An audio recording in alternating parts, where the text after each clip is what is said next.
Surat vendor association દ્વારા સુરતના વિકાસના નામે લારી ગલ્લાવાળા અને પાથરણાવાળા શ્રમિકો પર કરાતા દમન અને અત્યાચારના વિરોધમાં ચોક બજાર ગાંધી પ્રતિમાથી મનપાની મુખ્ય કચેરી સુધી એક રેલી યોજી વિરોધ કરાયો હતો। સુરત વેન્ડર એસોસિએશનના સંયોજક સલીમ ઘડિયાળી, પ્રમુખ શબ્બીર ચાવલા સહિતનાઓએ જણાવ્યું હતું કે સુરત મહાનગરપાલિકા દ્વારા શહેરના વિકાસના નામે લારી ગલ્લા તેમજ પાથરણાવાળા શ્રમિકો પર કરાતા દમન અને અત્યાચારની નીતિ વિરુદ્ધ એક વિશાળ રેલી યોજી હતી। જે રેલી ચોક બજાર ગાંધી પ્રતિમાથી નીકળી સુરત મનપાની મુગલી શરા ખાતે આવેલ મુખ્ય કચેરીએ પહોંચી હતી, જ્યાં વેન્ડર એસોસિએશનના નેજા હેઠળ લારી ગલ્લાવાળા અને પાથરણાવાળાઓએ ભારે સૂત્રોચ્ચાર કરી વિરોધ નોંધાવ્યો હતો। મારું નામ શબ્બીર રહીમ ચાવલા છે। અમે સુરત લારી ગલ્લા એસોસિએશન તરફથી એક જંગ લડી રહ્યા છે એસએમસી સાથે। વારંવારની રજૂઆત કરતા છતાં પણ એસએમસી દ્વારા અમારા પર અત્યાચાર અને દમન ગુજારવામાં આવે છે। અમારા લારી ગલ્લાઓ વોકિંગ ઝોનમાં હોવા છતાં પણ ઉપાડીને એના ઉપર અમારા પર અત્યાચાર કરવામાં આવે છે।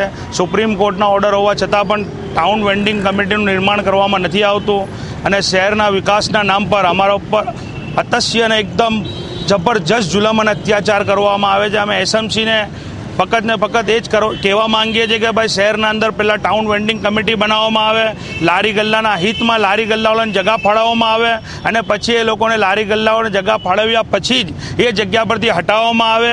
વારંવારની અમારે રજૂઆત કરવા છતાં પણ એસએમસીના અધિકારીઓ બસ તરીકેથી અમને ગાંઠતા નથી, અમારું માન નથી રાખતા અને અમારા લારી ગલ્લા ઉપાડીને એસએમસી દ્વારા બાકાયદા તોડી નાખવામાં આવે છે। એની ફોટોગ્રાફી પણ અમારા પાસે છે અને બીજા અન્ય બહુ ઘણા સબૂતો અમારા પાસે છે।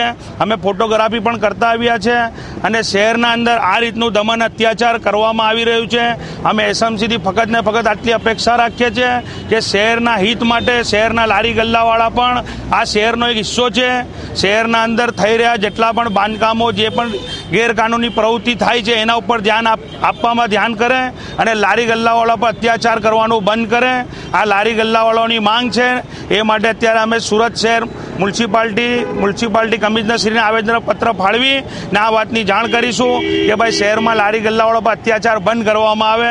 આ સુરત શહેરના દરેક નાગરિકનો હક છે કે લારી ગલ્લા ચલાવીને આપણું ગુજરાન ચલાવે અને ફેરિયાઓને તો ખાસ તौर પર આજે મોટા મોટા શહેરોમાં મોલ બની ગયા છે। તમે આજે જોઈ શકો છો કે તાજી શાકભાજી અગર કોઈ આપી શકે જ તો એક ફક્ત અને ફક્ત લારી ગલ્લાવાળો તમારા ઘરના આંગણામાં આવીને આપી શકે છે। નહીં તો આજે તમે જોઈ રહ્યા છો લોકો શહેરના અંદર બલાત્કારો અને એવા કિસ્સા ઘણા બન્યા છે, જે મોલો પાસે ને રોડો પર જઈને આપણી મા બહેનને છેડવામાં આવે છે।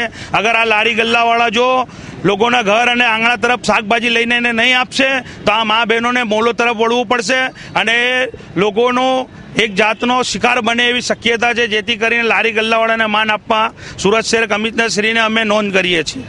સુરત વેન્ડર એસોસિએશન દ્વારા યોજાયેલ આ વિશાળ રેલીમાં મોટી સંખ્યામાં શ્રમિકો જોડાયા હતા અને વિરોધ નોંધાવ્યો હતો। Bureau report S9 news Surat.